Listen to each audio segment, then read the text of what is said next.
YCP MLA అభ్యర్థుల వడపోత కొనసాగుతోంది. పలువురు ఎమ్మెల్యేలకు సీఎం క్యాంప్ ఆఫీస్ నుంచి పిలుపొచ్చింది. దీంతో ఎమ్మెల్యేలు క్యాంప్ ఆఫీస్ కి చేరుకుంటున్నారు. క్యాంపు కార్యాలయానికి ఎమ్మెల్యేలు ఎలిజా, అరణి శ్రీనివాసులు వచ్చారు. మంత్రి బుగ్గన, మార్కాపురం ఎమ్మెల్యే నాగార్జున రెడ్డి, మార్కాపురం మాజీ ఎమ్మెల్యే వెంకటరెడ్డి కూడా సీఎంఓకి వచ్చారు.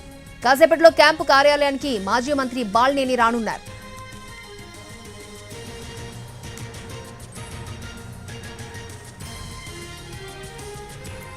రైట్, సీఎంఓ నుంచి పిలుపు రావడంతో క్యాంప్ ఆఫీస్ కి ఎమ్మెల్యేలందరూ కూడా క్యూ కడుతున్నారు. చాలా మంది ఎమ్మెల్యేలు క్యాంప్ ఆఫీస్ కి చేరుకుంటున్నట్టుగా తెలుస్తోంది. రైట్, ఇదే అంశానికి సంబంధించి పూర్తి డీటెయిల్స్ మా ప్రతినిధి రెహానా మనకు అందించడానికి సిద్ధంగా ఉన్నారు. రెహానా,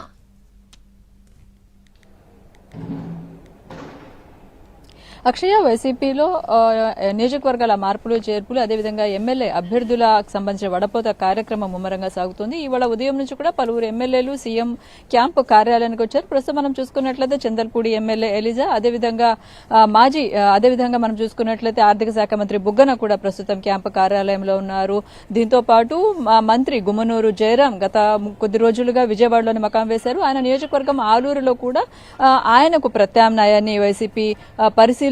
ఈసారి గుమ్మనూరు కాకుండా మరొక అభ్యర్థిని నిలబెట్టాలన్న ఆలోచనలో ఉంది. అయితే ఎవరిని నిలబెట్టాలన్న ఆప్షన్ మాత్రం గుమ్మనూరు జయరాంకి ఇచ్చినట్టుగా తెలుస్తుంది. అయితే గుమ్మనూరు మాత్రం తనకి లేదంటే తన వారసుడికి అక్కడ టికెట్ కావాలని కోరుతా ఉన్నారు. సో ఈ నేపథ్యంలో గుమ్మనూరు కూడా విజయవాడలోని మకాం వేశారు. మరోవైపు మనం చూసుకున్నట్లయితే చిత్తూరు ఎమ్మెల్యే అరణి శ్రీనివాసులు కూడా సీఎంఓ నుంచి పిలుపొచ్చింది. ఆయన కూడా క్యాంపు కార్యాలయంలో ఉన్నారు. మరోవైపు మార్కాపురం ఎమ్మెల్యే అదేవిధంగా మాజీ ఎమ్మెల్యే జంకే వెంకటరెడ్డి 2014 ఆయన పోటీ చేసి గెలిచారు వైసీపీ నుంచి. అదేవిధంగా 2019లో నాగార్జున రెడ్డి పోటీ చేశారు. ఇద్దరిని కూడా సీఎంఓ నుంచి పిలుపొచ్చింది. ఇద్దరు ప్రస్తుతం సీఎంఓలో ఉన్నారు. బహుశా మార్కాపురంలో ప్రస్తుతం ఉన్న సిట్టింగ్ ఎమ్మెల్యేని మార్చి మాజీ ఎమ్మెల్యే జంకేకి ఇస్తారా అనేది చూడాల్సి ఉంటుంది. మరోవైపు మాజీ మంత్రి బాలినేని శ్రీనివాస్ కూడా పిలుపొచ్చింది. ఆయన మరి కాసేపట్లోనే క్యాంపు కార్యాలయానికి రానున్నారు. ఒకవైపు మూడో లిస్టుకి సంబంధించిన కసరత్తును ముమ్మరంగా చేస్తా ఉంది వైసీపీ. అదేవిధంగా ఎవరెవరిని మార్చాలి, ఏ సెగ్మెంట్ లో మార్పులు చేయాలనుకుంటున్నారో ఆయా నియోజకవర్గాలకు సంబంధించిన ఎమ్మెల్యేలకు పిలుపొస్తుంది. అదేవిధంగా ఎవరైతే తమకు మళ్లీ కొనసాగించాలని అభ్యర్థిస్తా ఉన్నారో ఆయా నాయకులు కూడా విజయవాడ తాడేపల్లి కేంద్రాల్లో తిరుగుతున్నారు, ముఖ్య నేతలను కలుస్తా ఉన్నారు.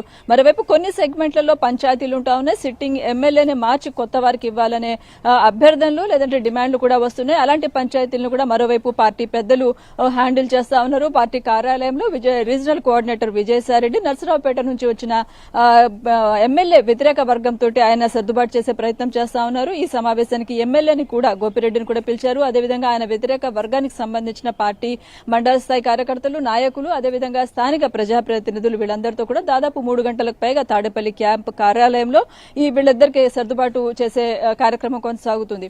సో మరోవైపు తాడేపల్లిలో అయితే థర్డ్ లిస్ట్ కి సంబంధించిన కసరత్తు జరుగుతుంది. ఇప్పటికే మనం చూసుకున్నట్లయితే విజయనగరం లోక్సభ నుంచి బొత్స ఝాన్సీకి బరిలో పెట్టే అవకాశాలు కనిపిస్తా ఉన్నాయి. కొద్దిసేపటి క్రితం ఝాన్సీ మాట్లాడుతూ తాను ఈ వైజాగ్ నుంచి పోటీ చేయడానికి తాను అర్హురాలనే, బీసీ అభ్యర్థిగా మహిళగా తాను అర్హురాలనే, స్థానికురాలని కూడా ఆమె ప్రకటించారు.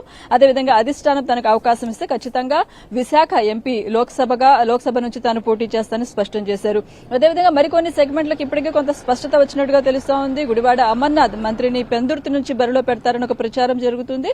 మరికొన్ని నియోజకవర్గాలకు సంబంధించిన అనకాపల్లి లోక్సభ అభ్యర్థిగా ఎవరిని పెట్టాలి, అదేవిధంగా కాకినాడ, నర్సరావుపురం వీళ్ళ పలు సెగ్మెంట్లకు సంబంధించిన కసరత్తు జరుగుతుంది. బహుశా సంక్రాంతి కంటే ముందే మొత్తంగా అన్ని నియోజకవర్గాల్లో ఒక స్పష్టత రావాలనే ఉద్దేశంతో ప్రభుత్వం లేదంటే వైసీపీ కసరత్తు చేస్తోంది. అక్షయ.